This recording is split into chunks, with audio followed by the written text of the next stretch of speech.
네, 오늘은 저희 오뚜기 인적성에 대해서 또 알려주신다고 하는데 특징점부터 먼저 알아볼까요? 이번 주 계속 진행하고 있는 오뚜기, 그중에서도 인적성 그 전형에는 크게 두 가지 특징이 있다고 보시면 됩니다. 첫 번째는 온라인으로 진행된다는 점이 가장 큰 특징이라고 할 수 있는데요.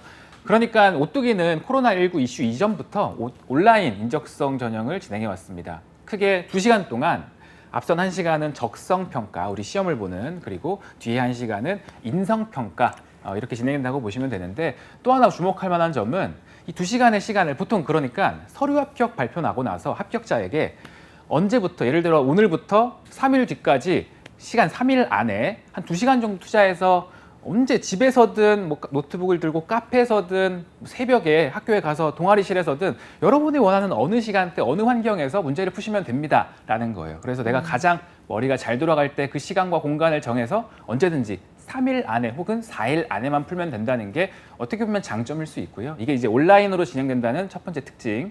두 번째 특징은 앞서 말씀드린 그 첫 번째 1시간 진행되는 적성고사에서 크게 3가지 파트의 시험을 본다라는 특징을 가지고 있습니다. 우리가 인적성, 적성고사 하면 크게 많은 기업에서 치르고 있는 언어, 수리, 추리 이 3가지 파트를 기본적으로 보고 있다는 게 굉장히 또 우리가 기본적으로 알아야 될 사실이고요. 이 3가지 파트 각각 별로 어떤 문제들이 자주 출제되는지를 좀 말씀드리면 네. 언어 같은 경우에는 단어 관계를 묻는 것, 유의어, 반의어 이런 것들, 그리고 맞춤법이나 한자 성어와 관련된 문제들이 나오고요. 그리고 수리 같은 경우에는 응용수리라고 할 수 있는 우리 NCS에서도 많이 푸는 뭐 농도, 속력, 일률, 확률 이와 관련된 문제들이 좀 나오고, 특이한 것은 보통 숫자 규칙이라고 해서 우리가 수추리로 알고 있는 추리 파트에 나오는 문제들이 그 오뚜기 인적성에서는 수리 부분에 나온다는 것도 기억하면 좋을 것 같고요. 마지막 추리 파트에서는 많은 분들이 어려워하는 참, 거짓, 명제, 역, 이, 대우 이런 것들을 활용하는, 그리고 그 우리 G사트의 시각적 사고에서 보통 볼 수 있는 입체 도형의 전개도나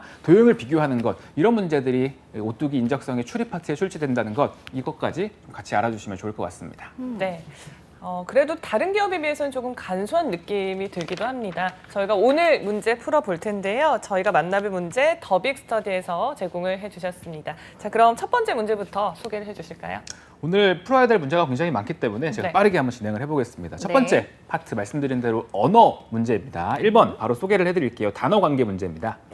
다음 제시된 단어들과 같은 관계에 있는 것은 인데요. 지금 제시된 단어는 말미와 결을입니다.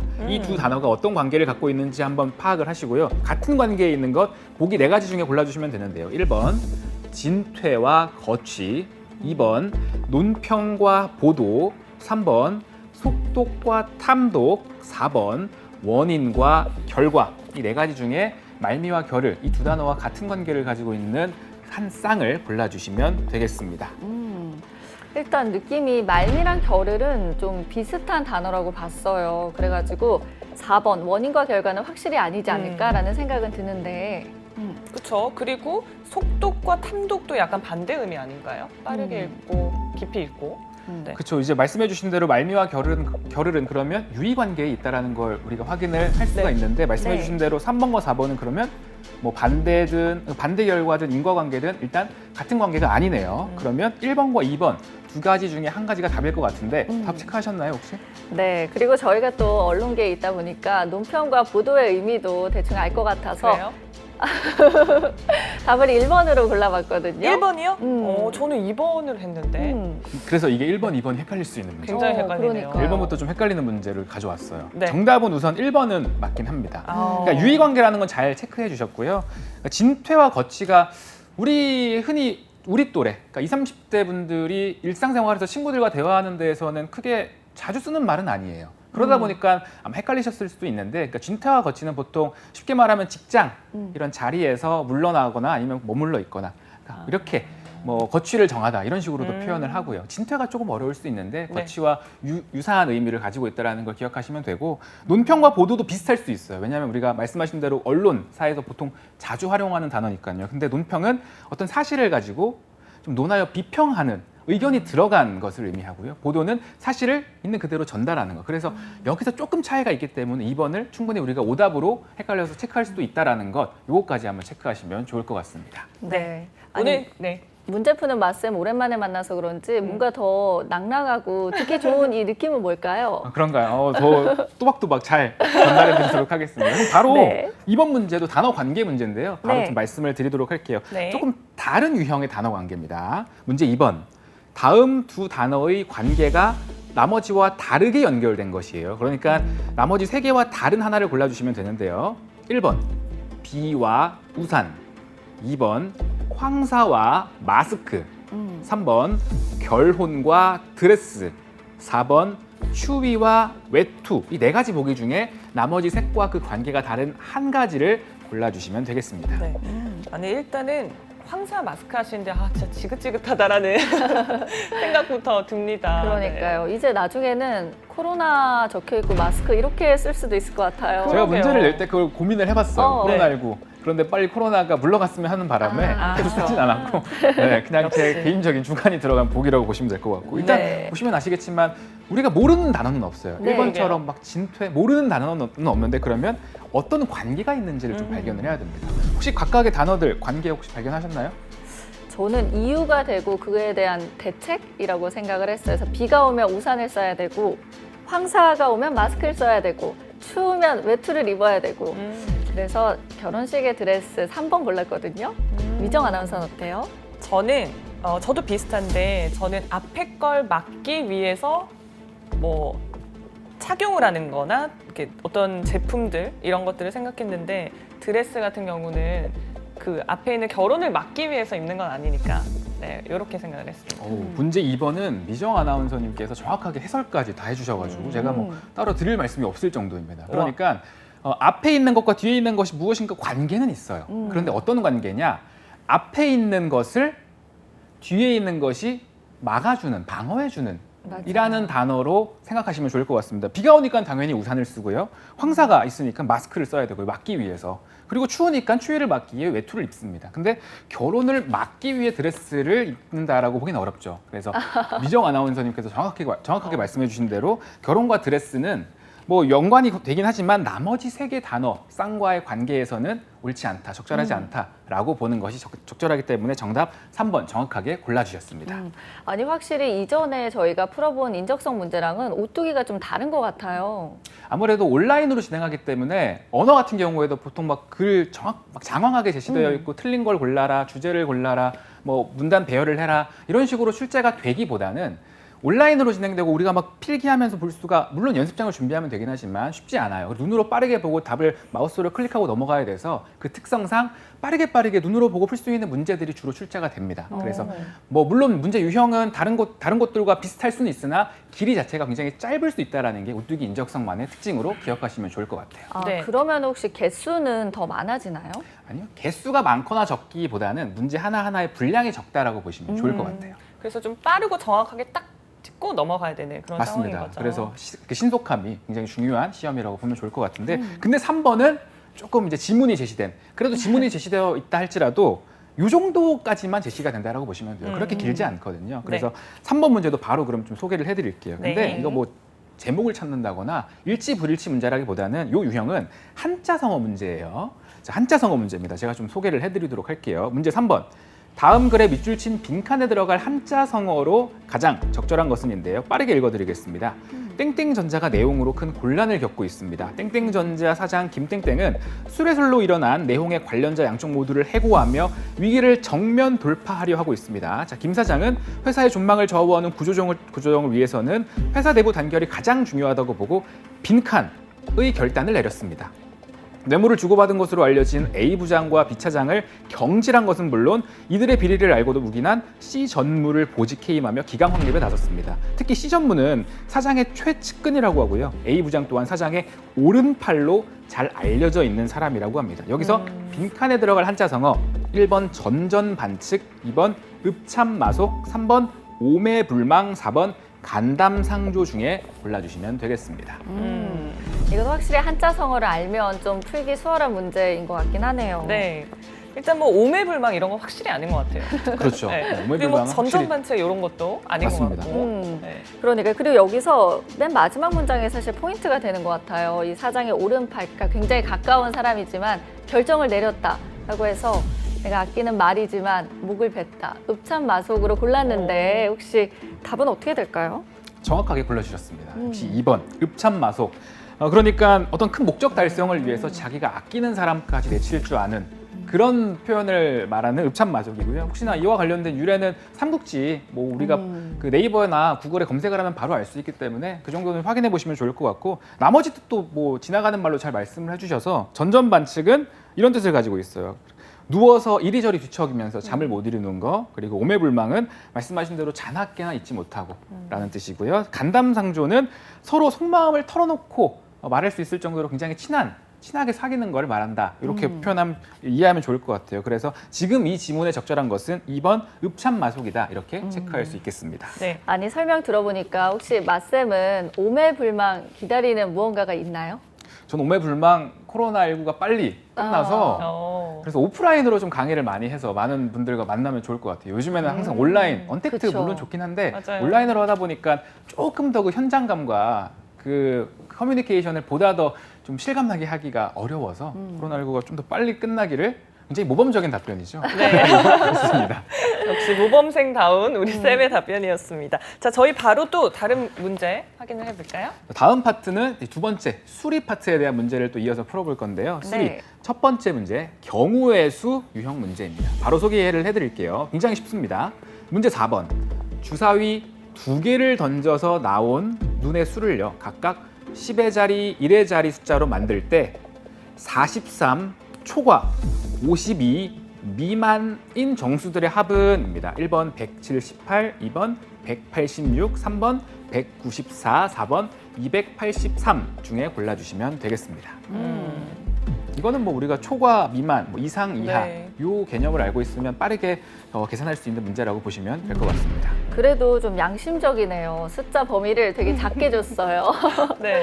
맞습니다. 근데 실제로 온라인이다 보니까 때에 따라서는 계산기를 옆에다 두고 푸시는 분들도 있다고 해요. 근데 뭐 그래도 크게 상관없나요? 부정행위입니다라고 정확하게 고지를 하고 있는 건 아니기 때문에, 근데 대신에 우리가 계산기를 평소에 잘 안 쓰잖아요. 근데 그쵸. 이거를 누르느라 시간이 오래 걸리고 하면 앞서 말씀드렸다시피 이 오뚜기 시험은 신속함이 굉장히 생명인데 오히려 시간이 지체될 수 있으니까 이 정도 계산할 수 있는 건 나와요. 손으로 우리가 바로 할 수 있잖아요. 그래서 이거는 굳이 계산기를 활용하지 않더라도 범위를 굉장히 좁혀서 빠르게 풀 수 있게끔 나오기 때문에 금방 풀 수 있는 문제다. 이렇게 이해하시면 좋을 것 같습니다. 네. 일단 뭐 43을 초과해야 되니까 그러면 주사위 수에서 남은 게 44, 45, 46 이렇게 남은 것 같아요. 그리고 50에서는 51 이렇게 해서 총 4개 숫자 나오는 거 아닐까요?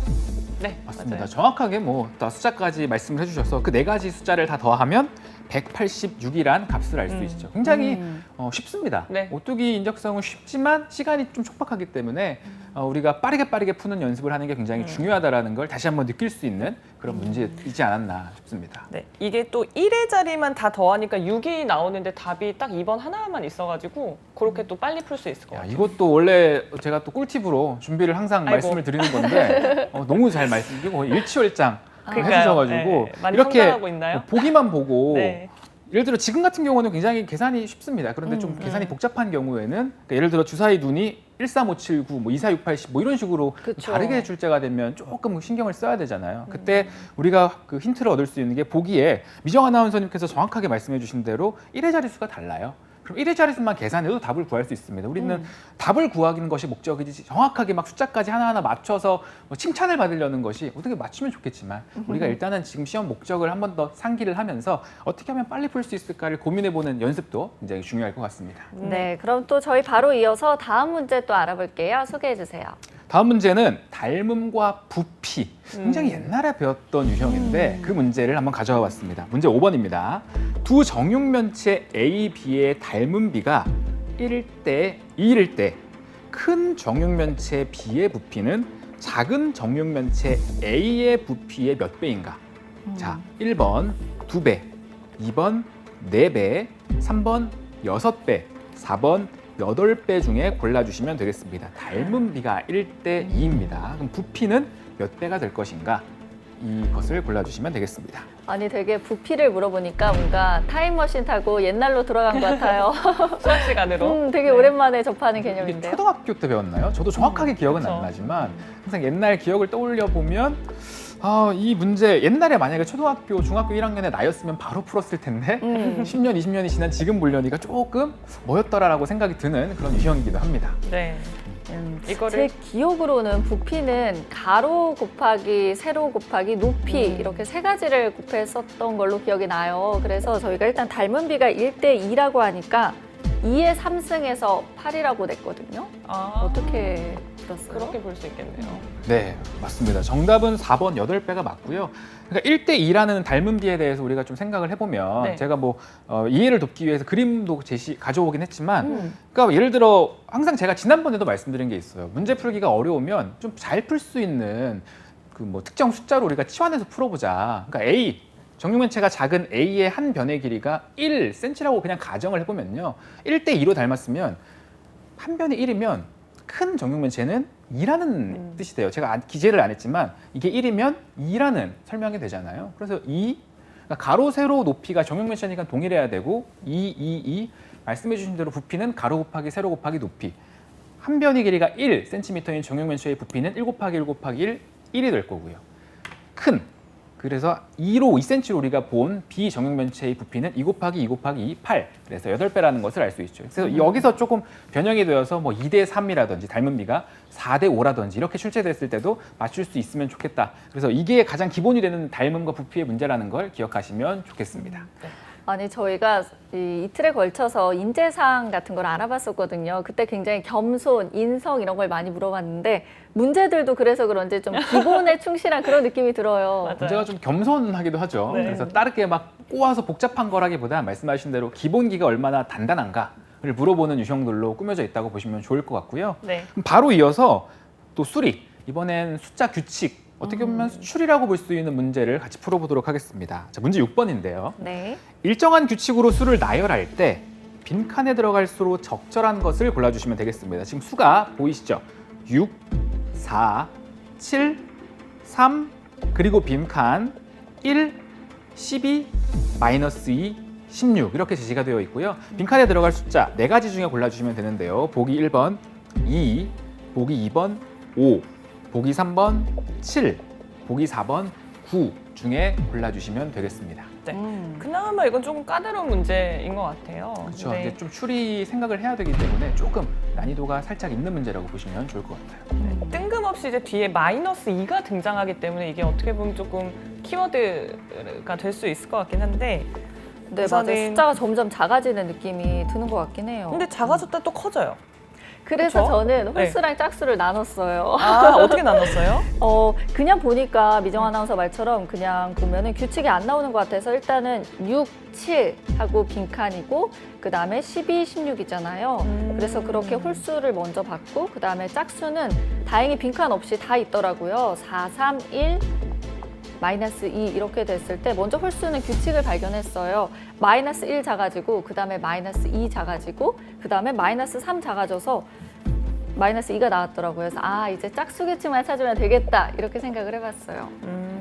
저는 그냥 숫자의 차를 구했거든요. 그래서 6, 4는 마이너스 2, 그리고 뒤에는 플러스 3, 마이너스 4, 플러스 6 이렇게 하다 보니까 뭔가 규칙이 있을 것 같다는 생각이 들었었어요. 네. 조금 오. 방식은 다르겠지만. 네. 혹시 저희 답도 같은 거 나온 거 아니에요? 답은 그래서 마찬가지로 두 분이 4번을 체크하신 것 같은데 네, 정확하게 나왔어요. 맞춰주셨습니다. 좋은 접근이신 것 같아요. 네. 서연 아나운서님께서처럼 말씀해 주신 대로 한눈에 안 보이기 때문에 홀수 짝수를 따로 떼어내서 풀어보는 것이 뭐 일단은 정석적인 방법이라고 하면 조금 더 빠르고 센스 있게 푸는 방법은 우리 미정 아나운서님께서처럼 마이너스 2 플러스 3 이런 식으로 좀 바뀌어가면서 문제를 풀 수는 없을까? 이렇게 조금 더 유연하게 생각할 수 있는 이런 사고들이 굉장히 수출에는 중요합니다. 그래서 두 분 다 일단 답은 맞게 4번을 골라주셨고요. 뭐 풀이도 여러분들이 아마 보시면 아시겠지만 두 분 말씀대로 여기까지 적용을 하면 9가 똑같이 나와요. 그런데 제가 이 문제를 출제한 것은 조금 더 여러분들이 수출이 보는 눈을 키우기 위해서 홀수와 그 수를 좀 분리해서 한번 볼 수 있는 그런 연습을 해보자라고 해서 이 문제를 가져와 봤고요. 그냥 제가 생각한 출제 의도는 네. 말씀하신 대로 6, 첫 번째 숫자, 세 번째 숫자 7, 다섯 번째 숫자 빈칸, 일곱 번째 숫자 12, 아홉 번째 숫자 16 이런 식으로 홀수만의 숫자들을 빼서 규칙을 한번 찾아보고 짝수만의 숫자를 빼서 규칙을 찾아보면 플러스 1, 플러스 2, 플러스 3, 플러스 4 마이너스 1, 마이너스 2, 마이너스 3, 뭐 마이너스 4로 가겠죠. 이런 식으로 우리가 좀 확인을 해보자라는 것을 좀 전달해드리기 위해서 이 문제를 가져와 봤습니다. 근데 두 분 다 마찬가지로 정답 4번 정확하게 골라주셨습니다.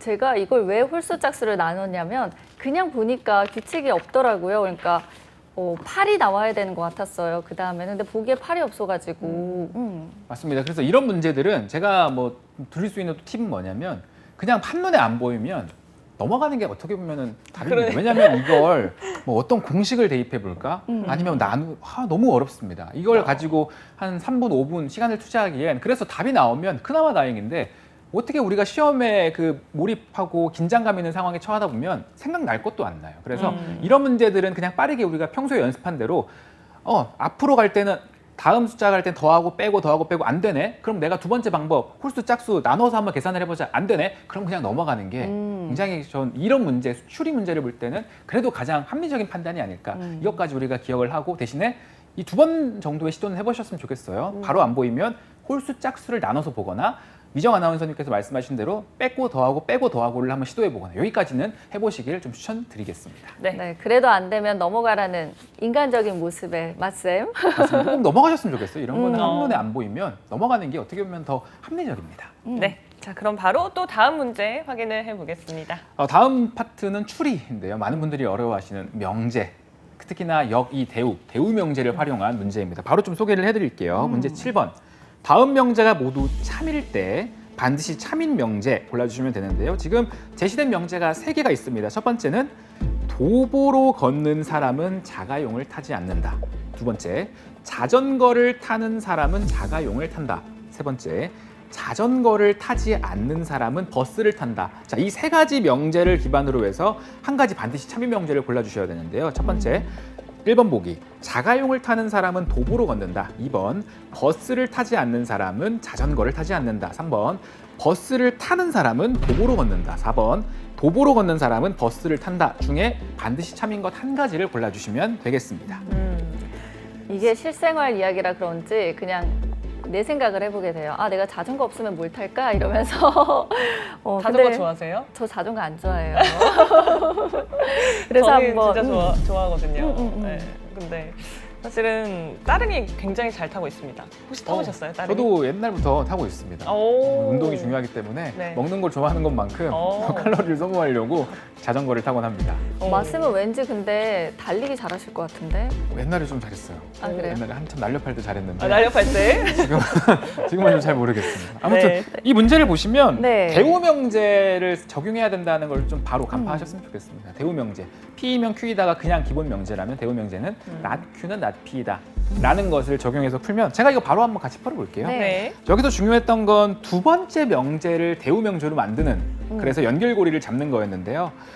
지금 제가 제시를 그러니까 표로 만들어 봤어요. 명제, 두 번째 명제가 자전거를 타는 사람은 자가용을 탄다. 요 명제가 있습니다. 요 두 번째 명제를 대우를 시켜보는 거예요. 자리를 바꾸고 반대를 하는 거죠. 자가용을 타지 않는 사람은 자전거를 타지 않는다. 이 명제를 가지고 앞선 첫 번째, 세 번째 명제와 좀 대입을 해보면 첫 번째 명제가 이거였죠. 도보로 걷는 사람은 자가용을 타지 않는다. 근데 우리가 두 번째 대우 명제가 뭐죠? 자가용을 타지 않는 사람은 자전거를 타지 않는다. 근데 세 번째 명제 그냥 보시면 자전거를 타지 않는 사람은 또 버스를 탄다고 돼 있어요. 네. 요 하나의 흐름이 연결이 되기 때문에 다시 보면 보기 4번. 도보로 걷는 사람은 버스를 탄다가 성립하게 됩니다. 그래서 이 문제의 정답 4번이라는 걸 알 수 있고요. 이런 문제가 나오면 대우를 활용해야겠구나라는 것을 직감적으로 좀 눈치채셨으면 좋겠습니다. 네. 네. 그리고 확실히 명제가 참이면 대우도 참이니까 그 두 관계를 좀 살펴보면 좋겠네요. 맞습니다. 보통 보기는 그러니까 대우는 참이기 때문에 대우로 활용하는 것이 맞는데 그러니까 자리를 바꾸거나 반대, 부정을 하는 것을 가지고 반드시 참이냐라고 좀 틀린 보기를 낼 때가 많아요. 그래서 이 함정에 빠지지 않도록 유의해야겠습니다. 네, 오늘 마쌤이 탐정으로 지금 활약해주고 계신데 지금 추리 문제를 하나 더 가져오셨다고 해요. 바로 살펴볼까요? 이거는 이 대우라는 느낌보다는 조금 재밌는 문제라고 보시면 좋을 것 같아요. 똑같은 추리 문제인데 제가 바로 좀 소개를 해드리겠습니다. 네. 다음 문제. 제시된 상황을 참고해서 보기의 내용을 판단한 것으로 적절한 것은입니다. 상황을 말씀드릴게요. 지금 여기에 A부터 G까지 7명이 등장합니다. 자, 상황. E와 G는 부부이다. 그리고 F는 G의 친손자이다. 그리고 A는 B의 딸이다. 그리고 E는 D의 엄마이다. 그리고 C는 A와 D의 딸이다. 라는 상황이 제시되어 있습니다. 이걸 기반으로 우리가 보기를 판단해 보는 거예요. 보기는 뭐죠? B와 E는 사돈지간이다 라는 것을 확인할 수 있는가. 굉장히 재밌는 문제입니다. 자, 네. 이 보기에 이 사돈지간이 맞으면 1번 참, 틀리면 2번 거짓, 알 수 없으면 3번 알 수 없음을 표시하시면 되겠습니다. 네. 오랜만에 가계도를 보게 되네요. 그래서 가계도를 그려야 되는 문제라고 네. 보시면 좋을 것 같아요. 와. 저는 확실히 이거 풀 때 일단 기호가 되게 많으니까 언급된 기호부터 좀 보면 편하지 않을까라는 생각이 들거든요. 그래서 E와 G가 부부인데 E가 D의 엄마래요. 그러면 E와 G 사이에 낳은 자식이 D구나 라고 해서 봤는데 또 D가 언급된 게 맨 마지막 면제더라고요. 그래서 C는 A와 D의 딸이다 했을 때 그럼 D의 파트너, 그 남편인지 부인인지 모르겠지만 그 사람이 A가 되고 그럼 A야? A는 또 보니까 세 번째 명제가 있어요. B의 딸이래요. 그래서 A는 그러면 B가 엄마겠구나, 아빠인지는 모르겠지만 해서 그 두 관계 보니까 사돈이라고 나왔거든요. 근데 뭐 제가 미혼자기 때문에 정확히 어떤지는 모르겠네요. 비혼자에게 유리한 문제였나요? 그럴 수도 있을 것 같습니다. 말씀해 주신 대로 이거는 제가 가계도를 한번 좀 짧은, 저도 미혼이기 때문에 잘 모르지만 한번 그려봤어요. 가계도를 그림으로 좀 그려봤는데 이렇게 되더라고요. 상황을 정리하면 말씀하신 대로 E와 G가 부부 관계고요. 뭐 두 번째 명제지만 F가 G의 친손자, 손자니까 남자겠죠. 그리고 뭐 제시된 대로 A와 D가 D가 E의 딸이기 때문에 이런 식으로 뭐 부모 자식 관계, 그리고 부모 자식 관계 나왔듯이 A가 B의 또 딸이기 때문에 부모 자식 관계, 근데 A와 D가 부부인 것을 알 수 있으므로 결국에는 B와 E가 여기는 이제 이렇게 표시가 되겠죠. 사돈지간이라는 것을 확인할 수가 있습니다. 네. 그래서 정답 사돈지간 맞다. 참 1번이 되겠습니다. 네. 저 하나 궁금한 게 생겼는데 여기서 F가 그냥 친손자라고만 되어 있잖아요. 그러면 A, D 사이의 자식 말고 또 다른 자식의 손자일 수도 있지 않을까요? 그렇죠. 그래서 제가 일단 그 7명의 관계에선 이렇게 표현을 해봤고요. 당연히 여기 있을 수도 있고요. 여기 있을 수도 있는데 이 문제를 푸는 데 있어서는 크게 중요하지 중요한 않으니까. 포인트는 아니기 때문에 제가 일단 이렇게 저 개인적으로 입양을 시켜버렸습니다. 가계도를 이렇게 만들어봤고요. 근데 이것은 반드시 F는 여기 있을 수도 있고 여기 있을 수도 있다는 걸 기억하시면 좋을 것 같아요. 네, 역시 그러니까요. 마음이 따뜻한 맛쌤. 저희 이렇게 다양한 문제들 알아봤는데 마지막으로 조언 한마디 해주세요. 중간에 잠깐 나오기도 했지만 굉장히 신속함이 굉장히 중요합니다. 그래서 보기를 보고 1회 자리만 보고 계산할 수 있겠구나라는 걸 빠르게 파악해서 보다 더 빠르게 1초라도 5초라도 더 절약해서 시간을 신속하게 좀 활용하는 것이 굉장히 중요할 것 같고요.